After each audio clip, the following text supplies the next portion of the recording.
Соклук районунун селекцион айылында болгон окуяга милициянын реакциясы өз убагында болуп, болгон окуядан да оор боло турчу кесепеттиктерге жол бербеди. Кененирээк маалымат бере турган болсок, окуя 2023 жылдын 20-сентябрь күнү маалымат жабырлануучунун кошунасынан саат 7:00 келип түшкөн. Жабырлануучунун батиринде шектүү ызычуу болуп жаткандыгын билдирген. Шектүүнү кармап, милиция кызматкерлери Күнтүү айылдык милиция бөлүмчөсүнө алып барышып, тез жардам кызматына кабарлашкан. Шектүүнү айылдык бөлүмчөгө жеткирип, кайра окуя болгон жерге жабырлануучунун батирине келишкен. Ал жерден тез жардам келе электигин билип, өздөрүнүн кызматтык унаасы менен жабырлануучуну ооруканага алып барышкан. Ошону менен бирге бул окуядан тышкары жабырлануучунун мурда дагы милицияга кайрылып, реакциясыз калган деген билдирүүнү маалымдайлы.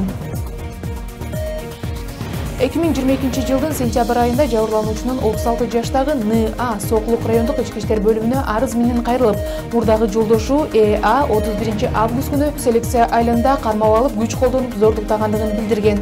Бул факты боюнча 2022 жылдын 1 сентябрында Кыргыз Республикасынын Кылмыш жаза кодексинин 154 беренеси менен кылмыш иши козголуп, 1984 жылы туулган Э.А. кармалып, айыбы угузулуп, бөгөт коюу чарасы камакка алуу түрү тандалып, соттук кароого жөнөтүлгөн. Соттук кароодо жабырлануучуну тосмо арыз менен кайрылгандыгына байланыштуу кылмыш иши сотто кыскартылган. Андан кийин 2023 жылдын 31 январында Н.А. кайрадан арыз менен кайрылып, мурдагы жолдошу Э.А. ошол эле селекция айылындагы жабырлануучунун үйүндө күч колдонуп дагы зордуктагандыгын билдирген. 2023 жылы 31 январь күнү Соклук райондук ички иштер бөлүмүнүн тергөө кызматында аталган факт боюнча Кыргыз Республикасынын Кылмыш жаза кодексинин 154 беренеси менен кылмыш иши козголгон. Ошол эле 31 январь күнү А.Э. Кыргыз Республикасынын жазык процессуалдык кодексинин 96-97 беренелеринин негизинде кармалып, айыбы угузулуп, бөгөт коюу чарасы камакка алуу чарасы колдонулуп, Соклук райондук соттун соттук кароого жөнөтүлгөн. Соттук кароодо Соклук райондук сотто А.Э.ге карата пробациялык көзөмөлгө алуу боюнча өкүм чыгарган.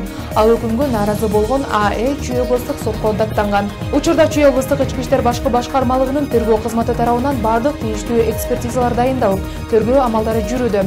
Ал эми кылмышка шектүү А.Э. Соклук райондук сотунун чечими менен номер 1 тергөө абагына камакка алынды.